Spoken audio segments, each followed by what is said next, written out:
Hello student, welcome to online classes. मैं संजय कुमार। हम जो +2 की राजनीतिक विज्ञान का टॉपिक कर रहे थे, एक भारतीय जो संघीय व्यवस्था है उसके आधारभूत तत्वों के बारे में पढ़ रहे थे। उसके अंदर हमने कुछ जो तत्व थे वो किए भी थे। जैसे हमने किए थे भी भारतीय जो संविधान है उसके अंदर शक्तियों का स्पष्ट विभाजन किया गया 1907 के अंदर। और भी हमने एकल नागरिकता की बात की थी, स्वतंत्र न्यायपालिका की बात की थी हमने। और जो संसद का जो व्यवस्थापिका का केंद्रीय व्यवस्थापिका का जो द्वितीय सदन होता है वो राज्यसभा, वो होता है राज्यों का सदन। यानी इनके बारे में हमने थोड़ा बहुत पढ़ भी दिया था। आगे हम इसको और कंटिन्यू आगे हम जारी रखते हैं। ठीक है, हमने एकल नागरिकता के बारे में पढ़ा था। उसके बाद नेक्स्ट हमारा जो है वो है भारतीय संघीय व्यवस्था में एकात्मकता का प्रभुत्व। देखो, इसको ध्यान से समझो आप। भारत में संघीय शासन व्यवस्था को अपनाया गया है, यानी संघात्मक प्रणाली संघीय व्यवस्था को अपनाया गया है।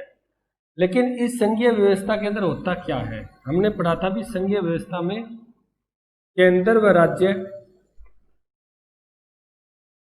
व राज्यों के मध्य शक्तियों का बंटवारा होता है, यानी शक्तियों का भी क्या होता है, वितरण होता है। और इसका वितरण इस प्रकार से होता है कि केंद्र और राज्य दोनों क्या कर सकते हैं, स्वतंत्र रूप से अपना काम करते हैं। इसमें कोई शक्तिशाली नहीं होता, और बल्कि ये दोनों जो अपनी शक्ति लेते हैं वो संविधान से लेते हैं। इसके कारण इसके अंदर संविधान शक्तिशाली होता है, या संविधान होता है वो सुप्रीम पावर होता है, सर्वशक्ति होता है। ठीक है, न तो केंद्र शक्तिशाली होता है न राज्य होता, बल्कि दोनों इसके अधीन होते हैं, संविधान के अधीन होते हैं, संघीय शासन प्रणाली के अंदर, संघीय व्यवस्था के अंदर। लेकिन भारत में क्या व्यवस्था अपनाई गई है, हमने ये बात की थी जब संविधान की जो विशेषता हमने जो टॉपिक हमने शुरू किया था उसके अंदर हमने बात की थी। जब भारत की संविधान का निर्माण किया जा रहा था तब हमने बहुत से विदेशी संविधानों का अध्ययन किया था। उनका अध्ययन करके वहां से हमने जो अच्छी हमें बातें लगी उनको हमने ले लिया। लेकिन उनको हमने सीधा नहीं लिया, बल्कि उनको हमारी परिस्थितियों के अकॉर्डिंग डाला था उसको। जैसे हमने संघीय प्रणाली ली थी तो उसको अपनी परिस्थितियां थी, उसके अकॉर्डिंग उसको हमने परिवर्तन कर दिया। हमने संसदीय शासन प्रणाली ली थी ब्रिटेन से, लेकिन हमने पूर्ण रूप से नहीं ली, बल्कि हमारे परिस्थितियों के अनुसार उसको क्या कर दिया, रख लिया। इसी प्रकार हमने संघात्मक शासन प्रणाली को पूर्ण रूप से नहीं लिया, बल्कि संघीय शासन प्रणाली के साथ साथ हमने एकात्मक के तत्व भी जोड़ दिए। क्या जोड़ दिए? एकात्मक। देखो, जो एकात्मक व्यवस्था होती है ना, वो संघीय की बिल्कुल उल्टी होती है। संघात्मक में तो क्या होता है, केंद्र राज्यों के अंदर शक्तियों का वितरण संविधान के द्वारा किया जाता है। लेकिन एकात्मक में क्या होता है, यहाँ पर केंद्र और इकाइयां तो होती है, केंद्र भी होती है, इकाइयां भी होती है, लेकिन यहाँ पर जो शक्तिशाली होता है वो केंद्र होता है, संविधान नहीं होता। यहाँ पर एकात्मक व्यवस्था में जो शक्तिशाली होता है वो केंद्र होता है, सेंटर होता है, संविधान नहीं होता। ठीक है, संविधान हो भी सकता है, लिखित भी हो सकता है, अलिखित भी हो सकता है। यहाँ सिर्फ संविधान लिखित होता है। यहाँ पर संविधान हो भी सकता है और नहीं भी हो सकता। लेकिन इसमें जो पावरफुल होता है, जो सुप्रीम पावर होता है, वो केंद्र होता है, यानी केंद्र ही सब कुछ होता है। जैसे ब्रिटेन के अंदर है, ब्रिटेन में एकात्मक प्रणाली को अपनाया गया है, एकात्मक व्यवस्था को अपनाया गया है, उस सिस्टम को लिया गया है, और उसके अंदर जो केंद्र है, ब्रिटेन का जो सेंटर है, वो सबसे ज्यादा शक्तिशाली है। ठीक है, लेकिन भारत ने क्या किया, भारत ने जो संघीय व्यवस्था को लिया था उसके साथ साथ कुछ एकात्मक के तत्व भी रखे थे, यानी केंद्र को शक्तिशाली रखा था। यानी यहाँ पर आता है एकात्मकता का प्रभुत्व, यानी केंद्र का प्रभुत्व रखा था। क्यों रखा गया था? क्योंकि हमारी जो स्थिति थी वो ऐसी थी कि बहुत सी विविधता पाई जाती थी, क्षेत्र के आधार पर, भाषा, धर्म के आधार पर। हमें पूरे देश को एक रखना था, एकता में रखना था, कि उसका खंडन ना हो। अखंड देश की स्थापना करनी थी हमें। अगर हमें अखंड देश की स्थापना करनी है तो सबको एक रखना पड़ेगा, और सबको एक रखने के लिए ऊपर एक शक्तिशाली व्यक्ति तो चाहिए ना। जैसे हमारे परिवार के अंदर एक हमारे जो बड़े होते हैं, दादाजी होते हैं, पापा जी होते हैं, वो क्या होते हैं, पूरे परिवार को देख रेख करते हैं, यानी उनके पास टोटल पावर होती है। उसी प्रकार जो जितनी इकाइयां होती है उनके ऊपर एक पावर युक्त जो एक इकाई की आवश्यकता पड़ी थी, यानी एक देश की आवश्यकता पड़ी थी, यानी एक शक्तिशाली केंद्र की स्थापना की आवश्यकता पड़ी थी। तो इसी कारण हमारे यहाँ पर क्या हुआ, एकात्मकता का प्रभुत्व को अपनाया था, यानी केंद्र को शक्तिशाली रखा गया था, केंद्र को शक्तिशाली रखा गया था, यानी केंद्र को ज्यादा पावर दी गई थी, सेंटर को ज्यादा पावर दी गई थी, ताकि पूरा देश एकता में बंधा रहे, यानी एक बना रहे, खंडन न हो, कोई भी इकाई स्वतंत्र होने की कोशिश न कर पाए। ठीक है, इसी कारण केंद्र को क्या रखा गया था, शक्तिशाली रखा गया था, केंद्र को ज्यादा पावर दी गई थी। अगर हम बात करें किस प्रकार एकात्मक का प्रभुत्व है, तो देखो हमने पढ़ा था अनुसूची 7 के अंदर क्या थी, शक्तियों का बांटा गया था। उसमें केंद्र की बात हमने की थी, संघ सूची, राज्य की बात की थी हमने, राज्य सूची। केंद्र के पास आप ध्यान रखना 97 विषय, सबसे ज्यादा विषय केंद्र को दिए गए हैं कानून बनाने के अधिकार, सबसे ज्यादा कानून बनाने का अधिकार है वो केंद्र के पास है। लेकिन राज्य की बात करें, राज्य के पास सिर्फ 66 विषय, इसका मतलब कम विषय दिए गए हैं कानून बनाने के लिए, इसका मतलब यहाँ पर भी केंद्र शक्तिशाली है। ठीक है, और बात करें हम, केंद्र के पास जो विषय दिए गए हैं वो महत्वपूर्ण विषय दिए गए हैं, क्या दिए गए हैं, महत्वपूर्ण विषय प्रदान किए गए हैं। यहाँ जो मुख्य विषय होते हैं, ऐसे देशों के साथ कोई संबंध होता है या फिर संविधान में संशोधन होता है, या मान लो जो कोई संविधान से संबंधित कोई मैटर है, या अपने व्यापार से संबंधित कोई मैटर है, रेलवे वगैरह, यानी जो बड़े बड़े विषय है, जो महत्वपूर्ण विषय है, वो सब क्या दे दिए गए, केंद्र को दे दिए, यानी राज्य को कम महत्वपूर्ण विषय दिए गए थे। इसका मतलब यहाँ पर भी केंद्र क्या हुआ, शक्तिशाली हुआ ना। तो हमारे यहाँ पर संघीय व्यवस्था को अपनाया गया है, लेकिन साथ साथ में हमारे यहाँ पर एकात्मकता का प्रभुत्व है। इसका मतलब यहाँ पर हमारे केंद्र का प्रभुत्व है, केंद्र शक्तिशाली है, जो सेंटर है वो शक्तिशाली है, वो सभी इकाइयों पर क्या करता है, राज करता है। ठीक है, और लगभग सभी देशों में यही होता है, सभी देशों में जो सेंटर होता है वही शक्तिशाली होता है। और भारत के अंदर तो कोई संधि करनी है देशों के साथ, कोई समझौता करना है, या कोई मान लो युद्ध आक्रमण की स्थिति है, या कोई व्यापार के लिए हमें कोई काम करना है, ये टोटल निर्णय केंद्र करता है, राज्य नहीं करता। ध्यान रखना, केंद्र करता है, यानी केंद्र यहाँ पर क्या है, शक्तिशाली है, यानी एकात्मकता का प्रभुत्व हमारे यहाँ पर अपनाया गया है। ठीक है, संघीय व्यवस्था में ऐसा नहीं होता, अमेरिका में ऐसा नहीं है। अमेरिका में खुद वहां पर राज्यों पर डिपेंड करता है, जो अमेरिका के राज्य है ना, वो खुद पर डिपेंड करता है, वो देशों के साथ व्यापार करते हैं, सेंटर उसके अंदर इंटरफेयर नहीं करता। लेकिन यहाँ पर क्या है, यहाँ पर राज्यों को ये अधिकार नहीं दिया गया, केंद्र को दिया गया, यानी केंद्र को शक्तिशाली रखा गया है। तो आप जब केंद्र को शक्तिशाली की बात आए, वहां पर यह ध्यान रखना एकात्मकता का प्रभुत्व, और जहां पर संविधान के शक्तिशाली की बात है वहां पर रखना संघीय व्यवस्था का प्रभुत्व। ठीक है, जहां पर संविधान शक्तिशाली होता है वहां पर संघीय व्यवस्था का प्रभुत्व होता है, जहां पर केंद्र शक्तिशाली होता है वहां पर एकात्मकता का प्रभुत्व होता है। और भारत में दोनों स्थिति है, हमारे यहाँ पर संविधान भी सर्वोच्च है, संघीय व्यवस्था को अपनाया गया है, केंद्र को भी शक्तिशाली रखा गया है, यानी एकात्मकता का भी प्रभुत्व अपनाया गया है। यानी हमने जो कनाडा की व्यवस्था है ना, वर्तमान में कनाडा है, उसके अंदर जो संघीय व्यवस्था अपनाई गई है, हमने वही रूप लिया है, वहां पर ही ऐसी स्थिति है। कनाडा के अंदर भी क्या है, केंद्र शक्तिशाली रखा गया है। ठीक है, आगे हम नेक्स्ट करते हैं इसके बारे में। आगे हम नेक्स्ट आधारभूत तत्वों के बारे में पढ़े, तो आप एक पढ़ोगे राज्यपाल का पद। क्या पढ़ोगे, राज्यपाल का पद। देखो ये क्या है, बहुत ही इंपॉर्टेंट पद है, ये बहुत बढ़िया पोस्ट है ये। ठीक है, क्योंकि एक बार मैं इनके करने से पहले मैं आपको थोड़ा अलग ले चलता हूँ। एक हमारे देश के अंदर प्रणाली है संसदीय प्रणाली। क्या है, संसदीय प्रणाली। इसके अंदर क्या होती है, 2 प्रकार की कार्यपालिका होती है। इसके बारे में मैंने थोड़ा पढ़ा भी था, जो भारतीय संविधान की विशेषता हमने की थी, और इसको हमने जो पूरी डिटेल से पढ़ा था वो +1 में पढ़ा था, संसदीय आसन प्रणाली के बारे में। इसके अंदर क्या होती है, इसमें 2 प्रकार की कार्यपालिका होती है, दोहरी कार्यपालिका। एक तो होती है नामात्र की और एक होती है वास्तविक कार्यपालिका। दोहरी कार्यपालिका होती है, दोहरी कार्यपालिका में एक तो होती है नाममात्र की कार्यपालिका, जिसका सिर्फ नाम चलता है, इसको हम संवैधानिक अध्यक्ष बोलते हैं। एक होती है वास्तविक कार्यपालिका। नाममात्र की कार्यपालिका की आप बात करो तो सेंटर के अंदर राष्ट्रपति है, और वास्तविक है वहां का मंत्री परिषद, और उसका जो प्रधानमंत्री है, यानी इसको वास्तविक कार्यपालिका बोलते हैं, इसको हम नाममात्र की कार्यपालिका कहते हैं। लेकिन आपको ये ध्यान रखना है, हमारे भारत के अंदर चाहे केंद्र है चाहे राज्य है, दोनों में ही संसदीय शासन प्रणाली को अपनाया गया है।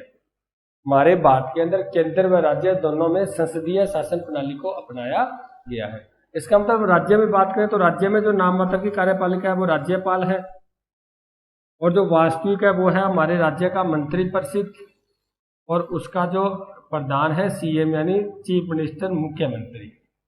ठीक है, यानी हमारे केंद्र जो सेंटर है और जो राज्य है उन दोनों में संसदीय प्रणाली को अपनाया गया। इसका मतलब राज्यपाल का पद है वो राष्ट्रपति की तरह ही है।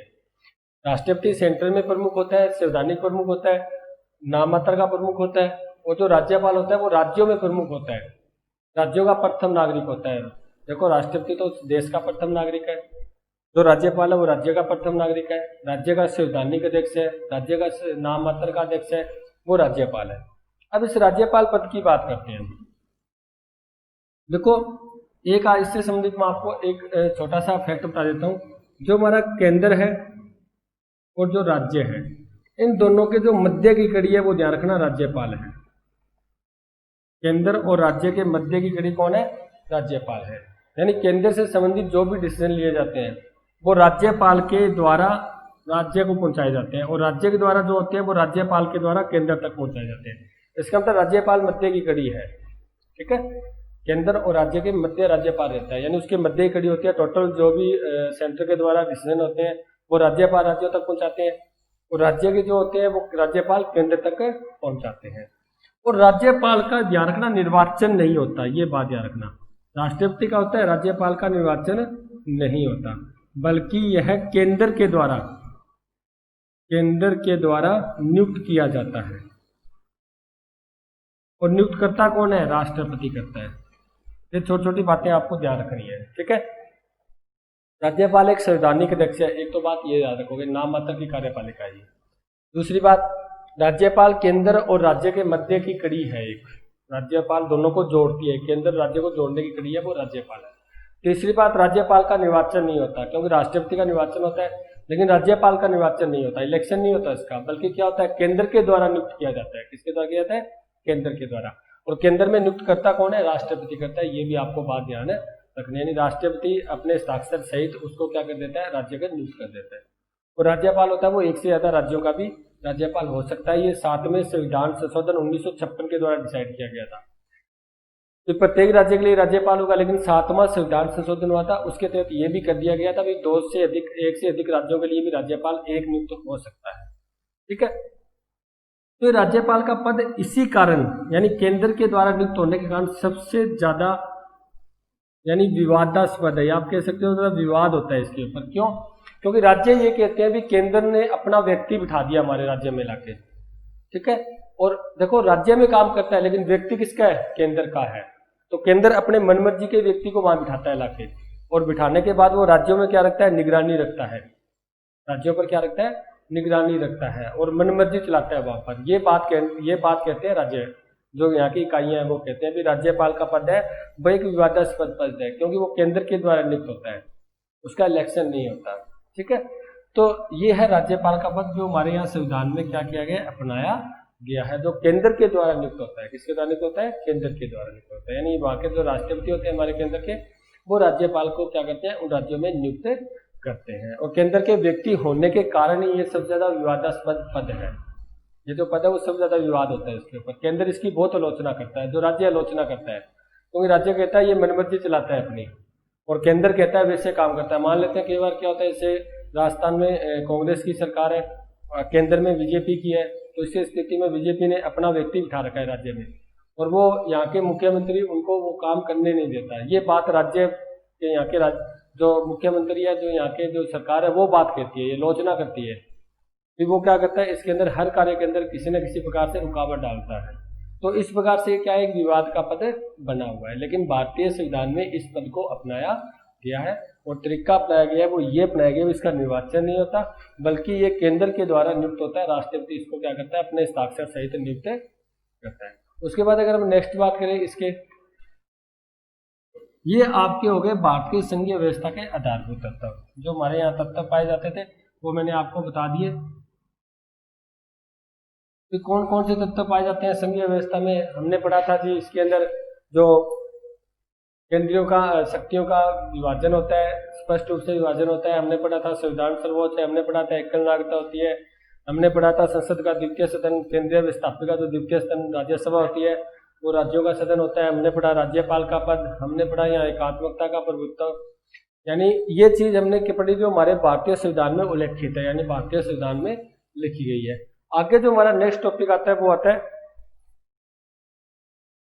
लेकिन इसी लेसन के अंदर एकात्मकता के तत्व। एकात्मकता के तत्व कि हमारे भारतीय संविधान में हमने पढ़ा था संघीय व्यवस्था, लेकिन मैंने साथ में अभी आपको बताया था कि संघीय व्यवस्था के साथ साथ हमें कुछ एकात्मकता के तत्व भी अपनाए गए हैं। यानी केंद्र को भी शक्तिशाली रखा गया है। अब वो केंद्र को शक्तिशाली कैसे रखा गया है वो तत्व पढ़ने वाले हैं, क्योंकि हमने पूर्ण रूप से संघीय व्यवस्था को नहीं अपनाया। इसके लिए मैं बता देता हूँ, एक केसी वेयर व्यक्ति था, एक केसी वेयर व्यक्ति, इसने एक स्टेटमेंट दिया था, अभी भारत की जो संघीय व्यवस्था है ना वो पूर्ण संघीय व्यवस्था नहीं है, बल्कि क्या है, अर्ध संघीय व्यवस्था है, अर्ध संघीय व्यवस्था। इसे इसने क्यों कहा था, क्योंकि इसने कहा था हमारे यहाँ पर संघीय व्यवस्था के तत्वों के साथ साथ एकात्मकता के तत्वों को भी अपना रखा है। यानी पूर्ण रूप से संघीय व्यवस्था को नहीं अपनाया हमने, पूर्ण रूप से संघीय व्यवस्था को नहीं अपनाया, बल्कि कुछ संघीय व्यवस्था के तत्व लिए और कुछ हमने एकात्मकता के तत्व लिए। यानी इसको हम अर्ध संघ कह सकते हैं, पूर्ण संघ नहीं कह सकते। ये केसी वेयर ने कहा था। इसका मतलब अब कौन कौन से तत्व संघीय व्यवस्था के थे वो हमने पढ़ लिए। अब कौन कौन से तत्व ऐसे हैं जो एकात्म व्यवस्था के हैं, यानी इस केंद्र को शक्तिशाली रखने के लिए कौन कौन से तत्वों को, कौन कौन से फैक्ट को अपनाया गया था, उनके बारे में चर्चा करने वाले हैं हम। ठीक है, तो कैसे, सबसे पहले हम बात करते हैं एकात्मक तत्व में। हम बात करते हैं एक संविधान। देखो इसके फैक्ट के बारे में सुनो आप। देखो जहां पर संघीय व्यवस्था होती है ना वहां पर दो संविधान होते हैं, दोहरा संविधान होता है। मैं बात करता हूं अमेरिका के उदाहरण से। एग्जाम्पल ज्यादातर मैं अमेरिका के क्यों ले रहा हूं, क्योंकि अमेरिका में पूर्ण संघीय व्यवस्था को अपनाया गया है, पूर्ण संघीय व्यवस्था, ये ध्यान रखना। इसी कारण बार बार मैं जो एग्जाम्पल ले रहा हूँ वो अमेरिका का ले रहा हूँ, क्योंकि वहां पर पूर्ण संघीय व्यवस्था को अपनाया गया है। ठीक है, तो अब अमेरिका की बात करें तो अमेरिका में संघीय व्यवस्था है, तो वहां पर केंद्र और राज्य दोनों ही काम करती है, क्योंकि संघीय व्यवस्था की विशेषता होती है यहाँ पर केंद्र और राज्य दोनों इकाइयां स्वतंत्र रूप से काम करती है, संविधान के अंडर में काम करती है। लेकिन यहाँ पर क्या है, यहाँ पर दोहरा संविधान है, केंद्र का अलग संविधान है अपना और राज्य का अलग संविधान है, यानी दोनों का क्या है, अलग अलग संविधान है ये। और ये संघीय व्यवस्था की सबसे बड़ी विशेषता भी होती है। जहां पर संघात्मक व्यवस्था होती है वहां पर दोहरा संविधान होता है, केंद्र का अलग होता है, राज्य का अलग होता है। लेकिन भारत में ऐसा नहीं है, भारत में एक ही संविधान को अपनाया गया है, यही केंद्र का है और यही राज्य का है। यानी केंद्र वाला संविधान है वही राज्यों पर लागू होता है, राज्य का अलग से संविधान नहीं है। पहले था जम्मू कश्मीर, आर्टिकल 370 के तहत हम कहते थे कि जम्मू कश्मीर का एक अलग संविधान है, विशेष राज्य का दर्जा दिया गया था उसको, लेकिन उसको तो अभी समाप्त कर दिया गया। धारा 370 तोड़ दी गई है नरेंद्र मोदी जी के द्वारा। अब उसको केंद्र शासित प्रदेश के रूप में कन्वर्ट कर दिया गया, 2 केंद्र शासित देश बना दिए गए हैं। ठीक है, यानी वो राज्य नहीं रहा। तो अब तो ये जो अपवाद था वो भी खत्म हो गया था। पहले अपवाद होता था भी, हमने ये कहते थे भी केंद्र का जो राज्य का एक ही संविधान है, उसके आगे हम ब्रैकेट में लिखते थे अपवाद स्वरूप जम्मू कश्मीर का अलग संविधान है, लेकिन वो अपवाद समाप्त हो चुका है। अब हमारे पूरा देश का जितना क्षेत्र है 32,87,263 वर्ग किलोमीटर क्षेत्र है भारत का, क्षेत्रफल के अंदर टोटल के अंदर एक ही संविधान लागू होता है। ठीक है, तो ये है एकात्मकता का तत्व। क्यों, क्योंकि यहाँ पर केंद्र का संविधान है वही राज्य का संविधान है, यानी राज्य को अलग से संविधान बनाने की अनुमति नहीं दी गई, या राज्य का अलग से संविधान नहीं है। जम्मू कश्मीर का अलग संविधान होता था, ऐसी स्थिति में उसको सुविधा भी अलग थी, विशेष सुविधा थी जो हमें नहीं प्राप्त थी। अब उसका समाप्त कर दिया गया, तो अब वो हमारे जैसे ही हो गया, जैसे हमारी स्थिति चलती है वैसी उनकी चलती है। जैसे हम उस संविधान के अकॉर्डिंग थे, अब वो भी वही संविधान के अकॉर्डिंग चलते हैं, वही कानून चलते हैं। तो कहने का मतलब है भारत के अंदर दोहरा संविधान नहीं बल्कि क्या अपनाया गया, एक संविधान को ही अपनाया गया है, और जिसके ऊपर प्रभुत्व किसका है, केंद्र का है। क्योंकि संविधान में संशोधन भी केंद्र कर सकता है, राज्य तो कर ही नहीं सकते। तो कहने का मतलब है अब इसके अंदर प्रभुत्व किसकी हुई, केंद्र की हुई, केंद्र ही शक्तिशाली हुआ, क्योंकि केंद्र का संविधान है वही राज्यों पर लागू होता है। राज्यों का अलग से संविधान नहीं है, उनको अलग से संविधान बनाने की अनुमति नहीं दी गई। ठीक है, और सिर्फ पूरे भारत के अंदर जितना क्षेत्र है उसके अंदर एक ही संविधान लागू होता है, एक ही नियम और कानून लागू होते हैं, और राज्य को इसी संविधान के अकॉर्डिंग चलना पड़ता है। राज्य को इसी जो संविधान केंद्र के पास है उसी संविधान के अकॉर्डिंग क्या करना पड़ता है, चलना पड़ता है। तो एकात्मक तत्व में पहला आ गया एक संविधान। अगर हम सेकंड बात करें, देखो सेकंड एक होता है अवशिष्ट शक्ति। अवशिष्ट शक्ति, इसको ध्यान से देखो आप, बहुत ही बढ़िया मैटर है ये। देखो इसके अंदर मैं अमेरिका का उदाहरण लेता हूँ, क्योंकि अमेरिका मैं फिर बोलता हूँ कि पूर्ण संघीय व्यवस्था अपनाया गया, इसके कारण हमें उदाहरण उसी का लेना पड़ेगा, एग्जाम्पल उसी का लेना पड़ेगा, ताकि हमें पता चले ना संघीय व्यवस्था में क्या होता है और भारत में वो नहीं अपनाया गया। ठीक है। देखो हमने पढ़ा था अनुसूची 7 के अंदर, अनुसूची 7 में पढ़ा था एक संघ सूची होती है, उसमें कानून दिए होते हैं, एक राज्य सूची होती है, उसमें विषय दिए होते हैं, और एक समवर्ती सूची होती है। ये हमने पढ़ा था। देखो यहाँ हमने पढ़ा था 97 विषय दे दिए गए, यहाँ पढ़ा था 67 विषय दे दिए गए, और यहाँ पढ़ा था 47 विषय दे दिए गए। अब इनके विषयों के अलावा जो विषय बच गए उन्हें अवशिष्ट ही बोलते हैं ना, बचा हुआ जो कहते हैं ना, ये तो अवशिष्ट पदार्थ है, इसका मतलब जो बच चुका है। इसका मतलब इन विषयों में आने के बाद जो अलग विषय बच चुके हैं वो विषय पर कानून कौन बनाएगा। देखो इस पर तो केंद्र कानून बनाएगी, इस पर राज्य कानून बनाएगी, उसके ऊपर राज्य और केंद्र दोनों कानून बनाएगी। लेकिन जो बाकी विषय बच चुके हैं, कुछ विषय जैसे साइबर अपराध वगैरह जो हमारे टेक्नोलॉजी से संबंधित है, उन पर कानून कौन बनाएगा, वो होते हैं अवशिष्ट विषय। बात ध्यान रखना, अवशिष्ट होते हैं जो बचे हुए विषय होते हैं। तो इतना हार्ड मत सोचना भी अवशिष्ट क्या होता है सर। अवशिष्ट होता है जो बचे हुए विषय है, क्योंकि इनके पास तो विषय आ गए हैं, बाकी जो बच गए हैं उन पर कानून कौन बनाएगा। अब ध्यान से सुनो, अमेरिका में तो ये व्यवस्था की गई है भी जो अवशिष्ट विषय है उस पर कानून राज्य बनाएगा। अवशिष्ट विषयों पर कानून कौन बनाता है, राज्य बनाता है बस। लेकिन भारत में क्या किया गया है, ये ध्यान रखना, अमेरिका में अवशिष्ट विषयों पर कानून राज्य बनाता है, ये राज्य को अधिकार दिया गया है।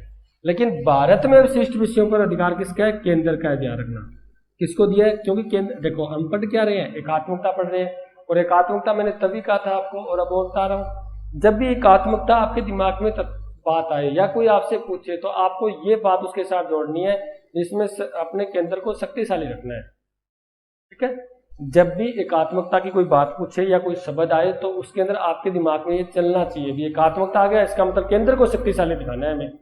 तो केंद्र को शक्तिशाली दिखाना है तो यहाँ पर जो अवशिष्ट विषय है उसमें कानून कौन बनाएगा, केंद्र बनाएगा। बात में ये आर्टिकल 248 में लिखा गया है, जो हमारे अवशिष्ट विषय है वो आर्टिकल 248 में ध्यान रखना।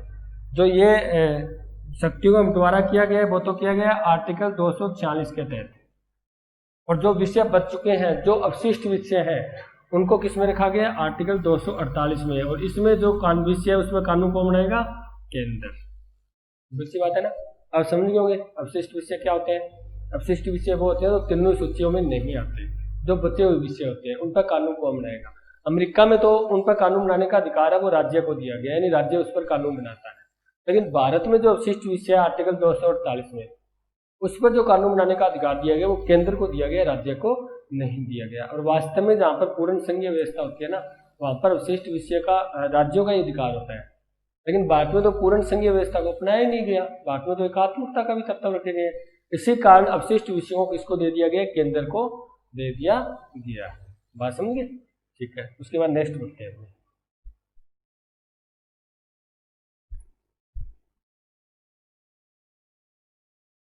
नेक्स्ट बात करें तो हम बात करें 3 नंबर की, संविधान संशोधन शक्ति। देखो संविधान संशोधन शक्ति, मैंने आपको ये बात भी कही थी और हमने जो भारतीय संविधान की विशेषता की थी उसमें पढ़ा था। तो जो संविधान संशोधन की जो हमारे यहाँ शक्ति दी गई है वो किसके पास है, संसद के पास है। यानी जो केंद्रीय व्यवस्थापिका है, कौन है, केंद्रीय व्यवस्थापिका। राज्य नहीं कर सकते, ध्यान रखना, हमारे यहाँ पर संविधान संशोधन राज्य नहीं कर सकते, बल्कि केंद्रीय व्यवस्थापिका जो संसद होती है वही कर सकती है। तो आपको इस मेरी बात से क्या लग रहा है, मैंने कहा था केंद्रीय व्यवस्थापिका कर सकती है, इसका मतलब केंद्र शक्तिशाली हुआ। और मैंने कहा था राज्य तो संविधान संशोधन कर ही नहीं सकते, इसका मतलब राज्य कहाँ शक्तिशाली हुए। बात समझ रहे नहीं समझे। मैंने अभी आपको कहा भी जो हमारे यहाँ पर जो रखा गया संविधान संशोधन का जो मैटर रखा गया, उसके अंदर जो परिवर्तन, जो संविधान में परिवर्तन किया जाता है, संशोधन किया जाता है, जो अधिकार है वो केंद्र को दिया गया है, यानी केंद्रीय व्यवस्थापिका को दिया गया। और केंद्रीय व्यवस्थापिका को क्या बोलते हैं, संसद कहते हैं, यानी संसद को दिया गया है। इसका मतलब संविधान में संशोधन कौन कर सकती है, संसद कर सकती है। राज्यों को अधिकार नहीं दिया गया, राज्य संविधान में संशोधन नहीं कर सकते। इसी कारण केंद्र क्या होता है, इसमें शक्तिशाली होता है। क्या होता है, केंद्र शक्तिशाली होता है। क्यों, क्योंकि केंद्र कभी भी संसद जब चाहे तब संविधान में संशोधन करके पावर ले सकती है, यानी राज्यों से पावर छीन भी सकती है, ऐसा कोई मैटर नहीं है। वो संविधान में संशोधन करके अपनी पावर को, अपनी शक्तियों को बढ़ा सकती है, क्योंकि उसको संशोधन करने का अधिकार है। और कुछ मामले तो ऐसे हैं जहां पर उसको राज्यों की परमिशन लेने की भी आवश्यकता नहीं है। ठीक है, राज्य में वो कुछ भी परिवर्तन कर सकती है केंद्र, जो सेंटर होता है वो। इसका मतलब इससे आपके क्या बात प्रूफ हो रही है भी, हमारे जो संघीय व्यवस्था में जो प्रभुत्व है, जो सर्वोच्च है, वो कौन है? केंद्र है। यानी केंद्र को शक्तिशाली रखा गया है। इसका मतलब एकात्मकता के तत्वों को जोड़ा गया है। यानी संविधान संशोधन की शक्ति किसके पास है? केंद्र के पास है, केंद्रीय व्यवस्थापिका के पास है। और केंद्रीय व्यवस्थापिका होती है वो हमारे यहाँ पर संसद है, लोकसभा, राज्यसभा और राष्ट्रपति, जो 3 अंग है इसके। ठीक है, उसके बाद नेक्स्ट बात करते हैं। अगर हम एकात्मकता की बात करें, एक होता है अपने 4 नंबर का, आप कह सकते, इसको हम ले सकते हैं शक्तियों का बंटवारा। इसके बारे में बता चुका हूँ आपको मैं, लेकिन एक बार और चर्चा कर लेते हैं, क्योंकि आगे ये आपके हेडिंग है ही, तो उसके बारे में चर्चा भी कर लेते हैं। वैसे आपको मैं इस वीडियो में बता चुका हूँ, देखना। देखो, हमारे यहाँ पर शक्तियों का बंटवारा किया गया है। ठीक है, संघीय व्यवस्था की विशेषता होती है भी शक्तियों का बंटवारा होना चाहिए। ठीक है, स्पष्ट रूप से विभाजन होना चाहिए, और भारत में विभाजन किया गया है। लेकिन जो भारत में विभाजन किया गया है, केंद्र सूची या संघ सूची कह सकते हो, राज्य सूची और समवर्ती सूची, इनके द्वारा हमारे क्या किया गया? शक्तियों का विभाजन किया गया है। इसको 97 विषय सौंपे गए हैं, इसको 67 विषय सौंपे गए हैं, और इसको सौंपे गए वो 47 विषय। ठीक है, शक्तियों का विभाजन किया गया है। लेकिन जो शक्तियों का विभाजन किया गया है ना, अब मैं इसको लाइन को लिखता हूं, शक्तियों का विभाजन भारत में, या लिख लेना भारत में शक्तियों का विभाजन केंद्र के पक्ष में किया गया है, केंद्र के पक्ष में किया गया है। इसका अर्थ क्या हुआ? जब भी शक्तियों का विभाजन किया जा रहा था ना, बंटवारा वितरण किया जा रहा था, उसमें केंद्र का पक्ष रखा गया था, केंद्र को ज्यादा शक्तिशाली रखा गया था। एक तो केंद्र को ज्यादा विषय दिए गए थे, आपके सामने ज्यादा विषय, राज्यों के पास आ सकते, इसके पास 97 विषय है। सबसे ज्यादा जो विषय प्रदान किए गए थे ना मूल संविधान में, वो केंद्र को दिए गए थे, केंद्र को प्रदान किए गए थे। दूसरी बात, इसका केंद्र का एक पक्ष देखते हुए जो विषय एक तो ज्यादा दिए गए हैं, और जो विषय दिए गए हैं वो भी बहुत ज्यादा अति महत्वपूर्ण विषय दिए गए हैं। नॉर्मल से विषय नहीं दिए, महत्वपूर्ण, जो हमारे देश की व्यवस्था को चलाने के लिए जो विषय होते हैं, मेन जो हमारा विदेशों के साथ संबंध होता है, व्यापार का संबंध होता है, संधि समझौता जो भी करने, संविधान में संशोधन की बात है, या कुछ भी जो मेन विषय है, मुख्य विषय है, वो सारे के सारे किसको दे दिए गए? केंद्र को दे दिए गए। देखो, यहाँ दोनों चीजों के अंदर केंद्र के पक्ष में जा रहा है निर्णय, और केंद्र को शक्तिशाली बना रहा है। एक तो केंद्र को ज्यादा विषय दिए जा रहे हैं, इसमें भी केंद्र शक्तिशाली दिखाई दे रहा है आपको। दूसरा, जो विषय ज्यादा दिए गए वो भी बहुत महत्वपूर्ण दिए गए हैं। इसका मतलब दूसरी साइड से भी केंद्र के पक्ष लिया जा रहा है, यानी केंद्र को शक्तिशाली रखा गया है। और जब केंद्र शक्तिशाली रखा गया तो इसका मतलब एक कौन सा तत्व है? एकात्मकता का तत्व है। ठीक है, संघात्मक शासन प्रणाली में ऐसा नहीं होता, केंद्र सर्वोच्च नहीं होता, राज्य भी होते हैं, लेकिन हमने संघीय के साथ साथ एकात्मक के तत्व भी जोड़े हैं, तो उसका मतलब हमें केंद्र को शक्तिशाली दिखाना है, तो आपको स्पष्ट दिखाई दे रहा है। तो जो बंटवारा तो किया गया है, लेकिन ये लाइन आपको याद रखना है, ये लाइन आपको भूलनी नहीं है। बंटवारा तो किया है, लेकिन किया कैसे है? केंद्र के पक्ष में किया गया, यानी केंद्र को ज्यादा शक्तिशाली रखा गया है। आप इसके आधार पर कह सकते हो भी, एक तो केंद्र को विषय भी ज्यादा दे दिए गए हैं, और जो विषय दिए गए हैं वो ज्यादा महत्वपूर्ण भी दिए गए हैं। इसके कारण केंद्र क्या हो रहा है? ज्यादा पावर का यूज कर रहा है, यानी केंद्र एक प्रभुत्व स्थापित कर रहा है। ठीक है, तो शक्तियों का बंटवारा के अंदर भी केंद्र शक्तिशाली है। उसके बाद नेक्स्ट चलते हैं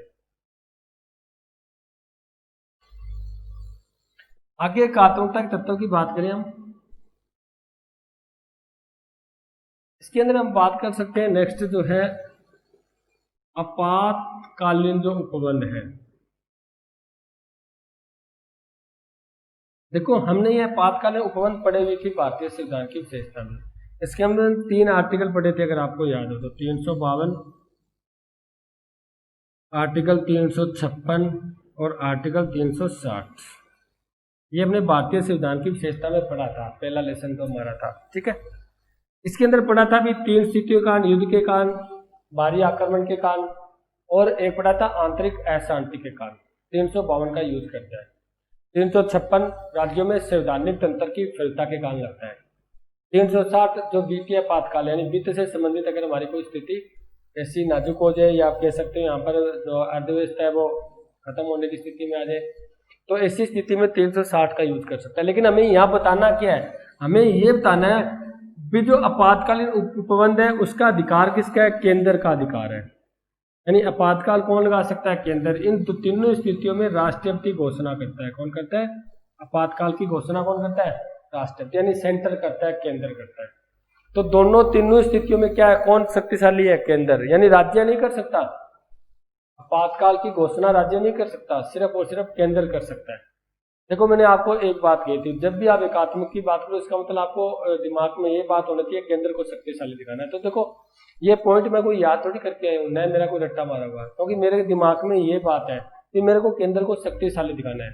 मैंने सिर्फ पॉइंट पढ़ाई है आपातकालीन उपबंध, यानी केंद्र को शक्तिशाली दिखाना है। तो सिंपल सी बात है, उसमें जो भी लाइन लिखेंगे वो केंद्र के पक्ष में लिखेंगे, हम सेंटर के पक्ष में लिखेंगे। केंद्र को शक्तिशाली होने की जो है वो प्रवृत्ति बताएंगे कि कैसे शक्तिशाली है केंद्र। और वो शक्तिशाली तभी होगा जब उनको पावर दी जाएगी, अधिकार दिए जाएंगे, दिशा दिए जाएंगे, और जो दिए गए हैं वो आपको बता रहा हूं मैं।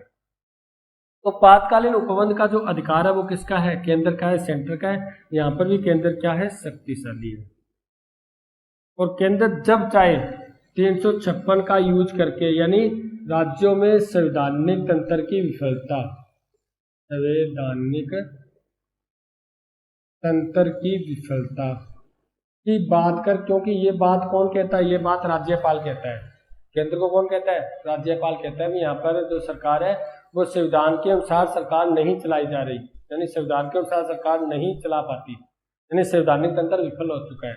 ये बात जब राज्यपाल केंद्र को कहता है तब राष्ट्रपति क्या करता है, वहां पर 356 का प्रयोग करता है, यानी आपातकाल की घोषणा कर देता है। और राज्यपाल व्यक्ति किसका है, केंद्र का ही तो है, हम पीछे पढ़ के आए अभी, केंद्र का ही है। और वो ही व्यक्ति कहता है इस राज्य में राज्यपाल जो आप राष्ट्रपति शासन, इसको हम बोलते हैं राष्ट्रपति शासन।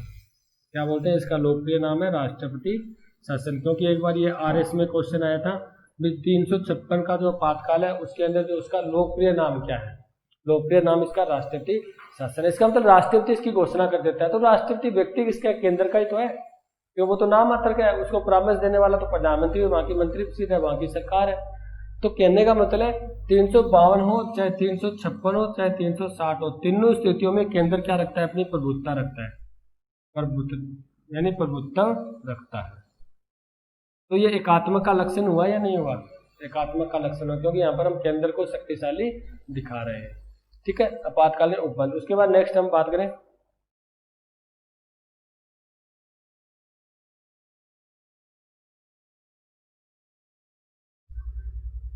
राज्यसभा में असमान प्रतिनिधित्व। देखो क्या चीज है ये, हमने ये पढ़ा था जो केंद्रीय व्यवस्थापिका होती है, केंद्रीय व्यवस्थापिका यानी संसद, उसका जो द्वितीय सदन होता है, और द्वितीय सदन हमारा कौन सा है, राज्यसभा। जो द्वितीय सदन होता है वो राज्यों का सदन होता है, इस बारे में हम बात कर चुके हैं, राज्यों का सदन होता है। हमने अमेरिका का उदाहरण एग्जाम्पल भी लिया था, मैंने आपको बताया था अमेरिका में 50 राज्य है, और चाहे वो छोटा है चाहे बड़ा है कोई भी है, प्रत्येक राज्य से 2 व्यक्ति चुनकर आते हैं सीनेट के अंदर। एंड टोटल कितने मेंबर हुए, 100 मेंबर हुए। लेकिन भारत में देखो, अमेरिका में तो समान प्रतिनिधित्व को अपनाया गया है, प्रत्येक राज्य से 2 व्यक्ति चुनते हैं, चाहे वो छोटा है, बिल्कुल ही छोटा हो, चाहे बहुत बड़ा राज्य हो, कितनी जनसंख्या हो, कितने क्षेत्रफल हो, चाहे बिल्कुल कम क्षेत्रफल हो, प्रत्येक से 2 व्यक्ति आते हैं। यानी अमेरिका में जो प्रतिनिधित्व अपनाया गया है वो समान अपनाया गया, लेकिन भारत में असमान अपनाया गया है। भारत में क्या अपनाया गया, असमान प्रतिनिधित्व अपनाया गया। ऐसी स्थिति में भी क्या है, ये संघीय व्यवस्था का गुण नहीं है, क्योंकि संघीय व्यवस्था गुण ये होता है कि सभी राज्यों को बराबर रखो। संघीय व्यवस्था का ये गुण होता है कि सभी राज्यों को बराबर रखो, क्योंकि सारी इकाइयां होती है वो स्वतंत्र काम करती है, सभी इकाइयों का अलग संविधान होता है, अलग उनके पास शक्तियां होती है। लेकिन भारत में इस स्थिति को नहीं अपनाया गया। भारत में क्या है, असमान प्रतिनिधित्व को अपनाया गया है। और मैंने आपको बताया था ये जनसंख्या के आधार पर है, क्या है, जनसंख्या के आधार पर। जिस राज्य में ज्यादा जनसंख्या निवास करती है वहां से ज्यादा व्यक्ति चुनकर क्या जाते हैं, राज्यसभा में जाते हैं। जिसमें कम करती है वहां से कम जाते हैं। ऐसे हमने एग्जाम्पल लिया था, यूपी में सबसे ज्यादा जनसंख्या है तो वहां से 31 मेंबर राज्यसभा में चुनकर जाते हैं। राजस्थान में उससे कम है तो राजस्थान में सिर्फ 10 मेंबर ही जाते हैं। यानी देखो वितरण तो है लेकिन असमान है ना, समान थोड़ी है, कहीं से 31 जा रहे हैं, कहीं से 10 जा रहे हैं, कहीं से 19 जा रहे हैं, कहीं से जो सिक्किम वगैरह जो छोटे राज्य है वहां से एक के दो मेंबर जा रहे हैं। इसका मतलब आपको ध्यान रखना है भी राज्यसभा है तो राज्यों का सदन, सही है बिल्कुल, अमेरिका में भी राज्यों का सदन है, सेनेट है वो, हमारे भी राज्यसभा है वो राज्यों का सदन है, लेकिन दोनों का अंतर क्या है, यहाँ पर समान प्रतिनिधित्व को अपनाया गया है और हमारे यहाँ पर असमान प्रतिनिधित्व को अपनाया गया है। इसका मतलब हमने जो संघीय व्यवस्था की जो मेन विशेषता होती है ना उसको नहीं ली, राज्यों का सदन रखा है हमने, क्योंकि इसको जो चुनते हैं ना जो राज्यसभा मेंबर, वो राज्यों के एमएलए चुनते हैं, राज्यों के एमएलए। जनता प्रत्यक्ष डायरेक्ट इलेक्शन नहीं होता इनका, इनडायरेक्ट इलेक्शन होता है, यानी अप्रत्यक्ष निर्वाचन होता है। जनता के प्रतिनिधि आगे क्या करते हैं, इनको चुनते हैं। जैसे राजस्थान में हमारे टोटल 200 एमएलए है, तो ये 200 एमएलए क्या मिलेंगे, ये मिलकर इन 10 व्यक्तियों को चुनेंगे।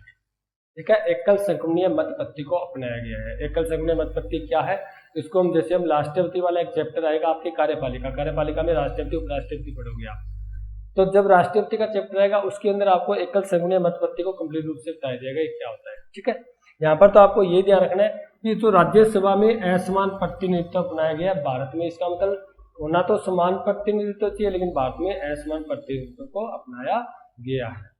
तो ठीक है डियर स्टूडेंट, यहाँ तक आपके हो चुके हैं। अब आपके अभी तक 4-5 और अभी तक एकात्मकता की विशेषताएं पड़ी है, ये हम नेक्स्ट चैप्टर में करेंगे। ठीक है, तो नेक्स्ट आपका जो क्लास है उसके अंदर हम इसको कंप्लीट करेंगे। आपको जितना करवाया जा रहा है उतना आप नोट्स बनाओ, बढ़िया तरीके से पढ़ो ताकि आपके एग्जाम में अच्छे मार्क्स आए। तो ये क्लास यहाँ तक ही है और ये खत्म, आगे हम नेक्स्ट क्लास में मिलते हैं। Thank you.